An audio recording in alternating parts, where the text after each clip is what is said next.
All right, let's try something a little different with Egotastic FunTime Reloaded. Let's make some little short, micro-sized podcast. We'll see what happens with that algorithm. Hey, gang. Now, we're going to talk about Pluribus Episode 3, Grenade. And I don't know what terrified me more in this episode, the grenade, the creepy kindness, or how unbelievably obedient this hive mind is, you guys. Because episode 3 of Pluribus Grenade doesn't just escalate the story, it exposes the real danger of this entire invasion. Assuming it is an invasion. I'm still deciding on that one. But honestly, it's not what I expected. Let's dig into this wild, unsettling chapter and figure out what Carol is truly up against. All right, guys, welcome back to Egotastic FunTime Reloaded, where we dive deep into sci-fi stories that aren't afraid to crawl inside your brain and build a nest. This episode of Pluribus just opened a massive new door, okay? And maybe blew one open with a grenade even. If you haven't seen it, and if you haven't seen it, you shouldn't be listening to this right now because there's going to be spoilers, okay? If I'm talking about Pluribus, I'm talking about the stuff that happened in the latest episode. So if you haven't watched the latest episode, get out of here. Come back later. But yeah, there was a grenade that went off, and I've got thoughts about it. Oh, do I have thoughts? Because Grenade isn't just about Carol surviving another day in a world taken over by a hive mind. It's about what happens when the last individual on Earth confronts the entity that replaced humanity and realizes that the thing pretending to help her might actually be the biggest threat of all. All right, so let's start with the moment that had me yelling at my screen, okay?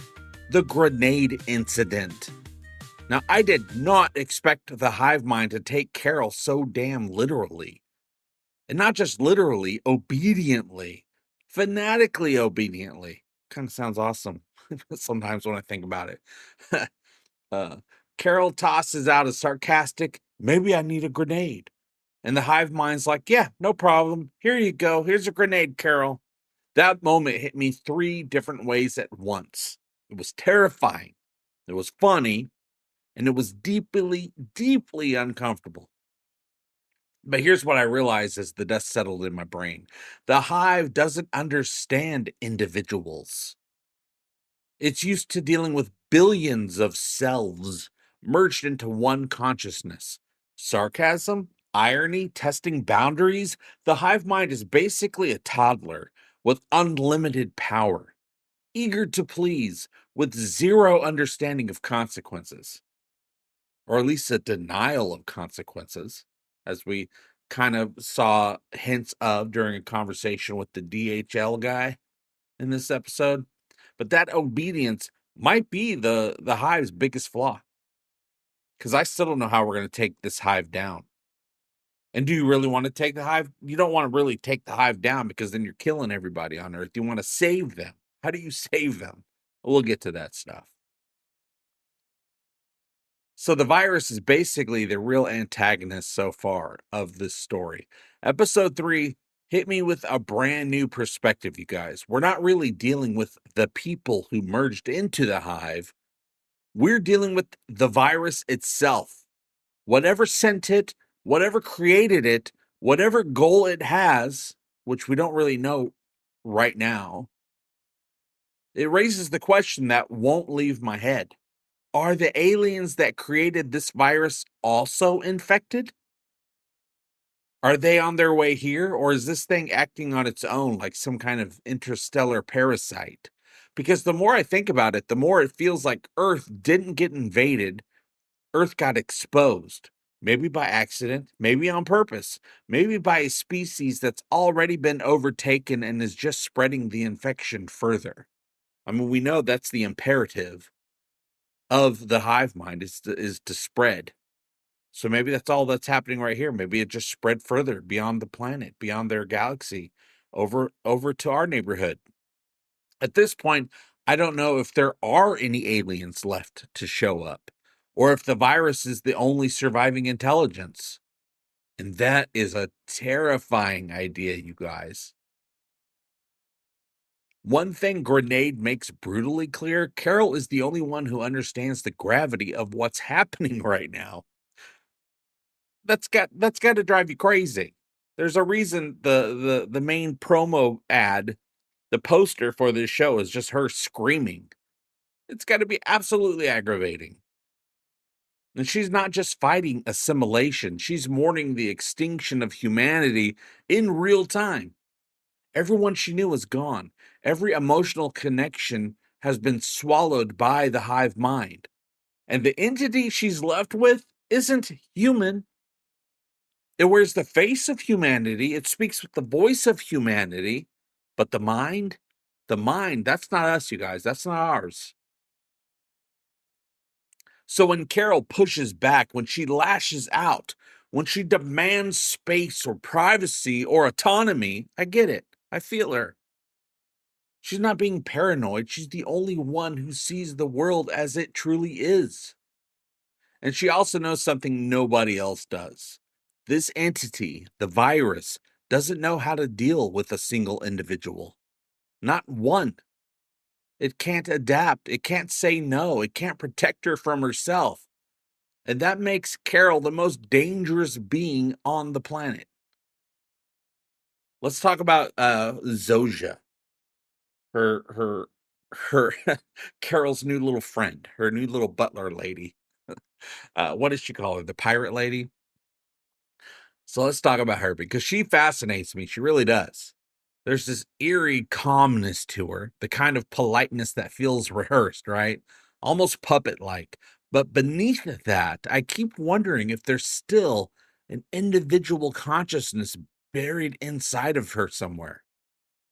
The way she reacts to Carol, the way she processes Carol's pain, the hints of emotion that seem too human to be a hive projection. When it was obvious she didn't want to go with that rich, well, I don't even know if he was rich, but he's definitely a playboy type character. What was that, the previous episode? She obviously didn't want to go with him, but obviously was incapable of saying no. At least that's what I felt by watching the Zoja's what looked to me to be an inner struggle. Something is still there, maybe. And I want the show to confirm it. Of course, it's still early. These things got to be divvied out a little bit. So the show, maybe it'll confirm that, or it'll just tear that hope completely away. Either way, Zoja is going to be important. Interesting name as well, at least for somebody from my part of the planet. That's an interesting name. I dig it. So let's talk about the hive mind's flaw, assumed flaw, really. We don't know enough about them yet. But the grenade isn't the point of this. It's the symptom, okay, of the flaw. The hive mind's flaw is glaring now. At least that's how I perceive it. It can't handle individuality. That's how I see it. It can't decline. You ask it for something, it's going to do it, even if it's bad for you. It can't comprehend nuance. And generally, I think the virus never anticipated this. They never anticipated backlash or nuance. It was just supposed to, everybody is supposed to be one. When would it ever encounter a scenario where one mind stands against billions of minds? Well, one mind, really, that used to be billions of minds. If anything, Carol is an evolutionary glitch the virus didn't plan for, which means she might be the one thing that can break it. I mean, we know she can break it. She gets upset, boom, millions dead, just like that around the world. Just by getting a little grumpy, by raising your voice. Why are they so sensitive to that? I'm dying to know. And here's a problem. If the hive mind gives Carol everything she asks for, even the dangerous stuff, like a nuclear weapon, then one wrong request could take out what's left on Earth. Or Carol herself, or whatever tiny sliver of hope exists for humanity. It's leverage and a trap, you guys. So the biggest theme that hit me this episode wasn't the hive mind's weakness or Carol's isolation or the creeping dread of a world that thinks it's helping. Nah. The theme that has its claws in my brain is who sent the virus and why? I can't stop thinking about this. Was this an invasion? An accident, maybe? A last-ditch survival mechanism from a dying species? Or is the virus acting entirely on its own, with no alien overlords left to control it? Maybe Earth is the last bastion of people that it had to take over. Though I'm sure there's a lot more species out there in the universe for it to spread across, do its thing, get all virally on people. But all of those scenarios interest me like crazy. It gets my mind just all fired up. And episode 3 made each of those possibilities actually feel possible. Maybe there's nobody coming. Maybe the virus is the thing. So this mystery is the engine of the show for me so far. It's the question that makes everything Carol does feel urgent and hopeless and heroic all at the same time. Even if it's just trying to go shopping at Sprouts. I want my Sprouts back, damn it. So I'm dying to know where this show is heading. So episode 3, Grenade, left me hooked, though I was hooked the first couple minutes of the very first episode. I'm absolutely locked in now. I'm going to keep talking about this show. I'm excited to see where this thing goes and worried because I don't see any path where Carol saves humanity, you guys. Honestly, I'm not even sure humanity can be saved at this point, but it's got to be, right? There's got to be some sort of possibility, or at least the feeling that it's possible, whether it is or not. Otherwise, what's Carol what's Carol fighting for? But maybe that's the point. Maybe this story isn't about reclaiming humanity, but redefining it, surviving it, and outsmarting it, which I don't think it's going to be hard to outsmart it, though there are a lot of people, a lot of people, uh, uh, well, a lot of, uh, I can't say they're not individuals, they're appendages, I guess you could say. Every person is an appendage of the hive mind. So there's a lot of appendages in the way to get around. Maybe we'll just be mourning humanity. But this episode was a perfect storm of terror, absurdity, mystery, and dark humor. Perfect for me, and the show is only getting stranger from here, thank goodness. So I'll be breaking down episode 4 as soon as it drops, and I can already feel the chaos coming.